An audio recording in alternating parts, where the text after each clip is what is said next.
Hey crew, I'm Keith. Welcome to Charged Up, and today I'm going to tell you about the good, the bad, and the ugly of the Rivian software. Because in the end, I love my R1T.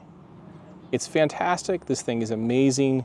We really enjoy it. We've had it for 2 years. We put over 20-something thousand miles on it.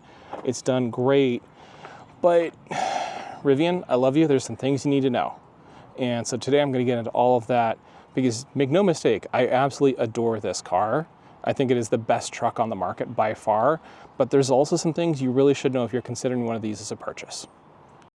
So as many of you may know, Rivian went ahead and updated the Satnav recently, and it now uses Google Maps. I have to say, it is just smooth. Like, this is one of the things I've really loved about the Rivian Satnav is in general, it's super responsive, it's super smooth, it is well featured, and that's something that I've really enjoyed about it.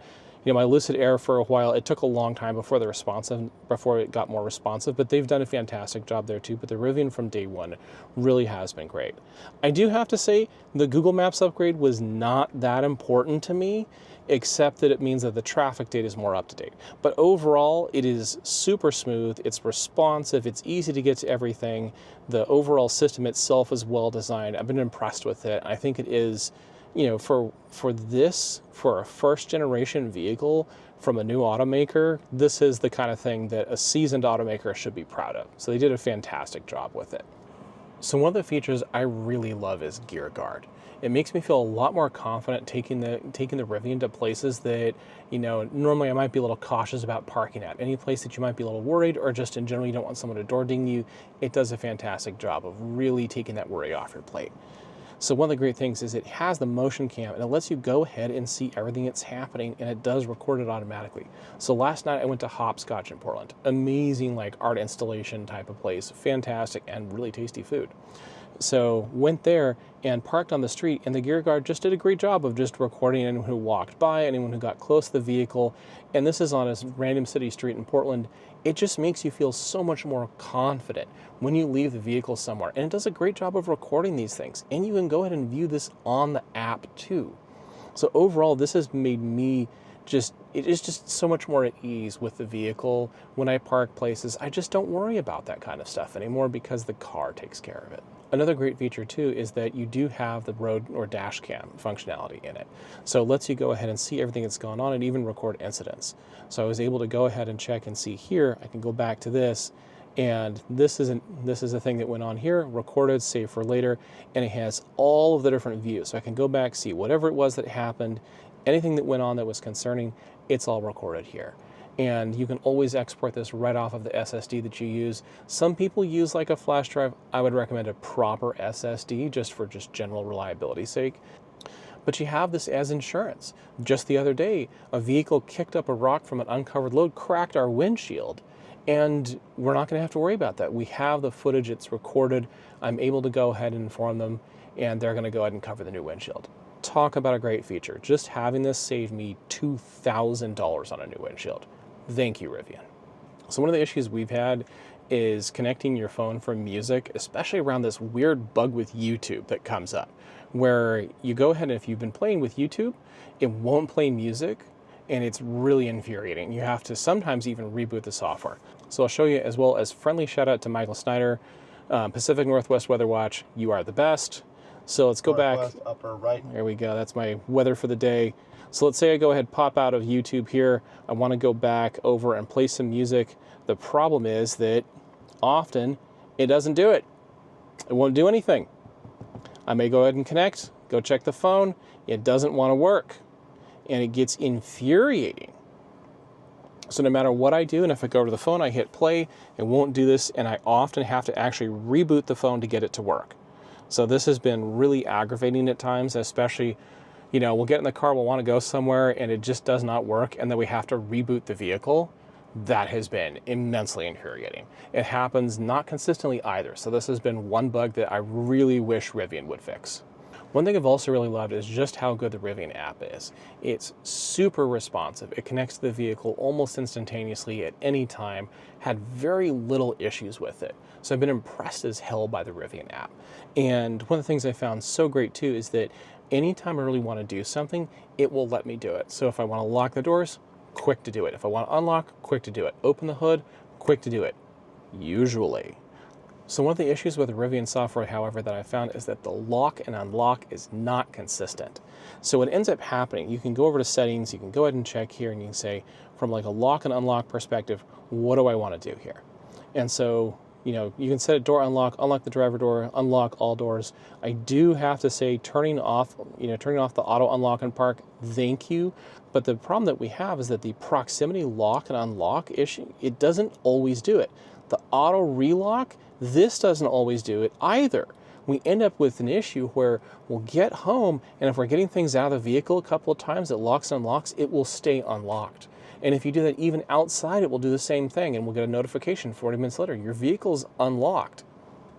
That's a problem, because in general, while the app is super responsive, this does not make me feel confident and has been a real issue for us.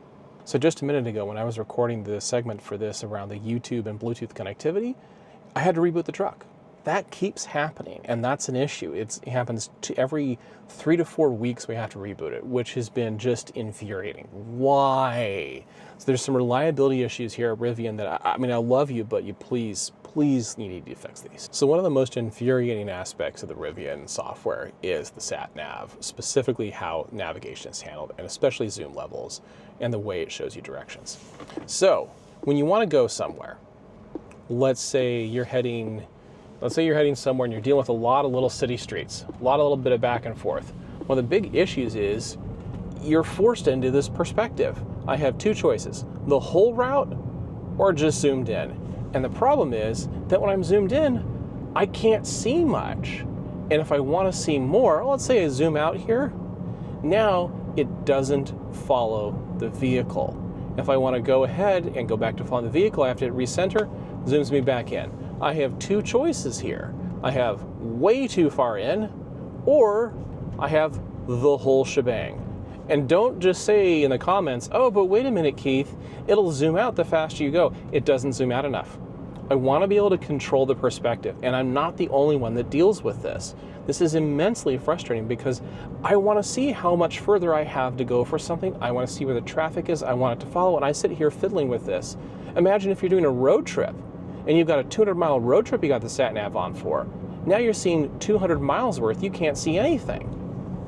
And then the mini-map on the left side of the gauge cluster, it fails miserably at this because it's stuck into a forced view perspective, and again, it doesn't zoom out far enough, and the directions themselves have a big problem. If you're going through small urban streets, and you've got like 3 different places before you turn left, it says, oh, turn left at 800 feet. Which street is that? I do okay. I never get lost. I do okay with that, but it still messes me up at times.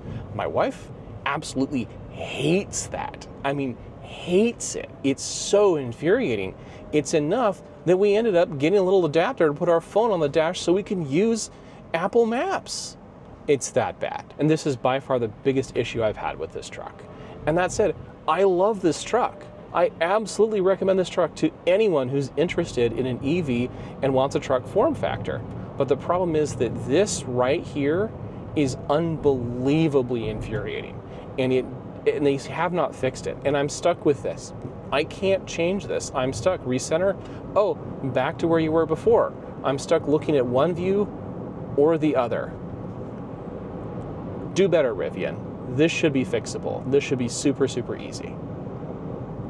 Okay, so that was the good, the bad, and the ugly. The things I love, the things I don't love, and the one thing that I really hate. How do I feel about this overall as a vehicle? Oh, I love this thing. I still recommend this hands down.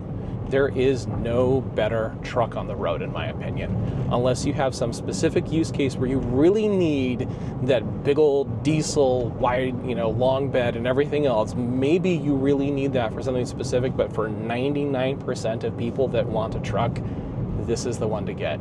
And for so many reasons, because it's so good. It does so much, so well. I love to drive this thing. It handles like a sports car. Since when does a truck handle like a sports car? It completely just blew my mind having this. When we got this, we were moving from the Bay Area to Portland. We had it for 3 days, and then we drove from the Bay to Portland in one shot. That drive was 14 hours, primarily because of traffic and weather in April. And yet, we did that 14 hours in one shot.